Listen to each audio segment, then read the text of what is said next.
তরকারি ব্যঞ্জন একসাথে মিশে ভোগ লাগালেন।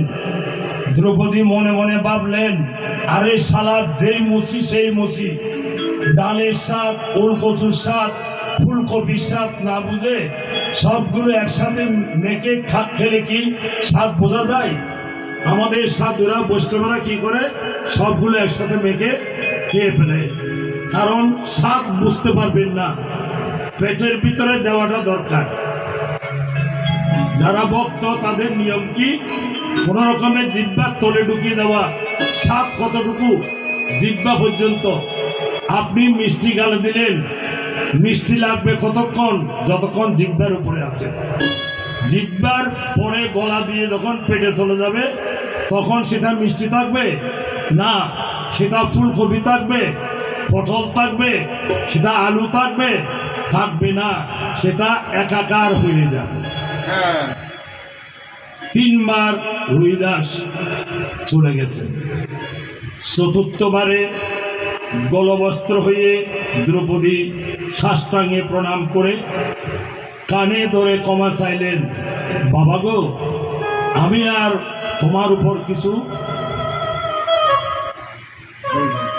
বলবো না, তোমার উপর কোনো যুক্তি তর্ক কাটাতে চাইব না, কোনো উক্তি আমি জানাবো না, তুমি প্রসাদ গ্রহণ করো। তখন একটা ঘন্টা শব্দ হলো আকাশ থেকে। ভেবে দেখুন তো, আমরা ভোগ লাগালে ঘন্টা বাজবে, নিজে না বাজালে করং করং করে আমি নিজে বাজালে ঘন্টা বাজবে। আর রুইদাস যখন ভোগ লাগালেন ঘন্টা আকাশ থেকে বেজে উঠলো, ঢং করে বেজে উঠল।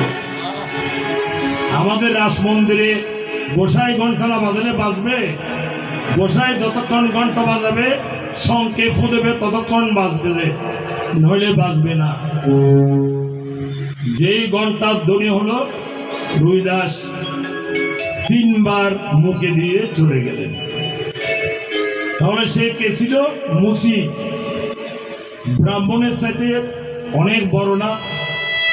একজন ব্রাহ্মণ কুমারের সাথে অনেক বড় ছিল না রুইদাস?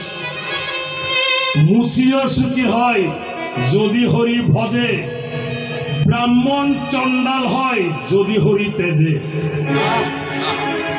এবার বুঝে নিন।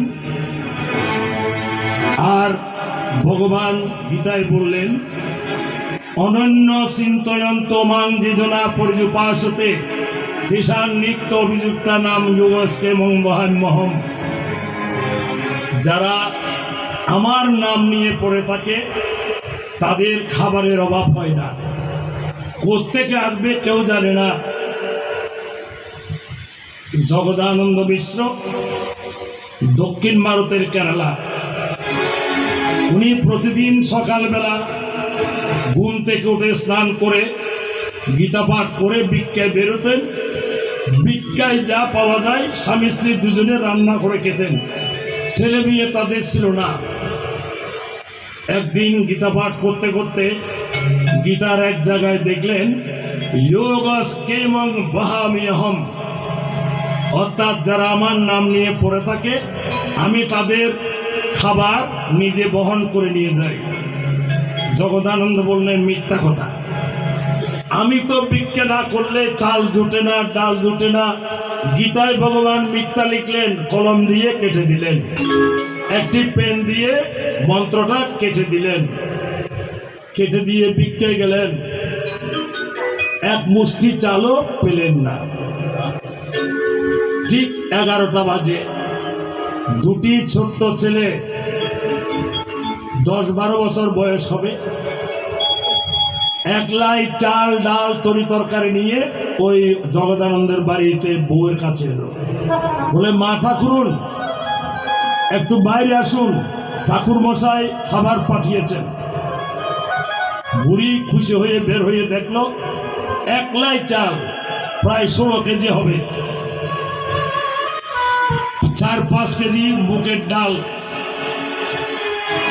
আলু, পটল, ফুলকপি, মরিচ, মশলা সবকিছু পূর্ণ।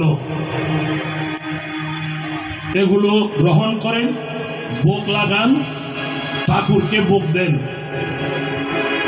বুড়ি হঠাৎ দেখলো একটা ছেলের বুক থেকে দরদর করে রক্ত পড়ছে। বলে, বাবা তোমার বুকে রক্ত কেন? বলে, আর কি বলবো, তোমার ঠাকুর মশাই আমাকে ছুরি দিয়ে বুকে আঘাত করেছে। বলে, কেন? বলে, আমি তো আনতে চাইছিলাম, একটু প্রথমত করেছি বলে আমাকে ছুরি দিয়ে একেবারে বসিয়ে দিয়েছে, আর একটু হলে মরে যেতাম। আচ্ছা বামনা আসুক, বামনা করে আসলে তার বিচার করব আমি। ছোট্ট একটা ছেলের বুকে ছুরি বসালো, সি সি সি সি, নিষ্ঠুর পাষণ্ড। বুড়ি ভোগ লাগালো, ছেলেদের নিমন্ত্রণ করলো, তোমরা আমার এখানে প্রসাদ পাবে। রান্না করে ভোগ লাগিয়ে ছেলেদের খুঁজতে গিয়ে দেখেন ছেলেরা পুরো ভাড়া চলে গেছে। বিকেল 5টা গড়িয়ে গেল, জগদানন্দ এক মিষ্টি চালও পেলেন না। কানতে কানতে ঘরে ফিরলেন।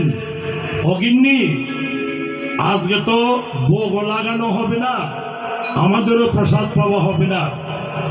বুড়ি বলছে, কি মস্করা করছো? আমার সঙ্গে ঠাট্টা করছো? হ্যাঁ, বুড়ো কালে তোমার রং তামাশা গেল না? বুড়ো কালো আমার সঙ্গে এই রং তামাশা করবে? বলে, কি হয়েছে? বলে, তুমি না 2টি ছেলের মাধ্যমে চাল ডাল পাঠিয়েছ।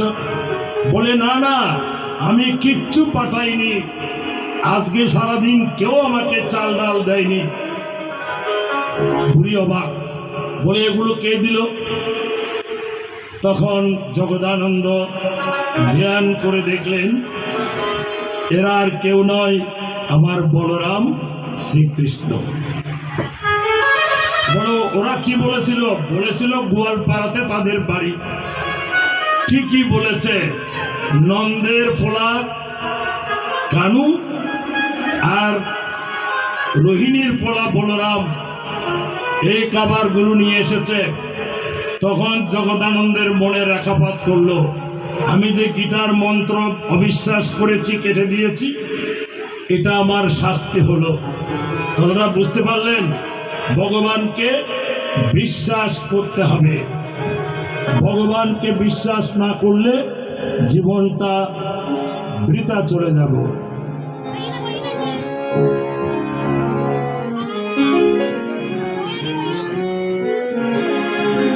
মনে না রাঙালে কি ভুল করিলে, কাপড় ডাঙালে যোগী,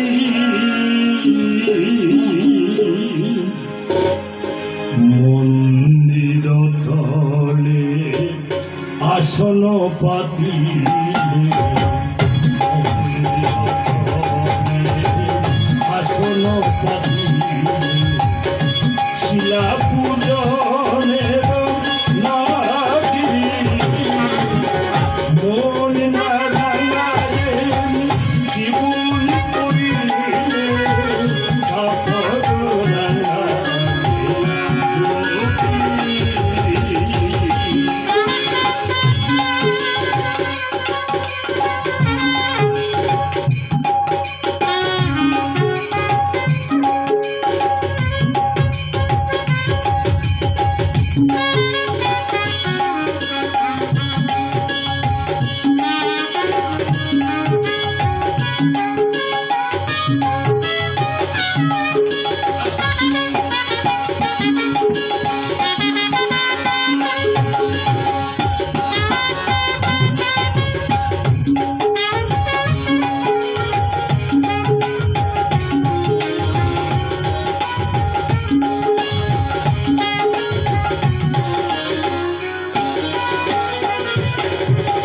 দুর্গম বনগিরি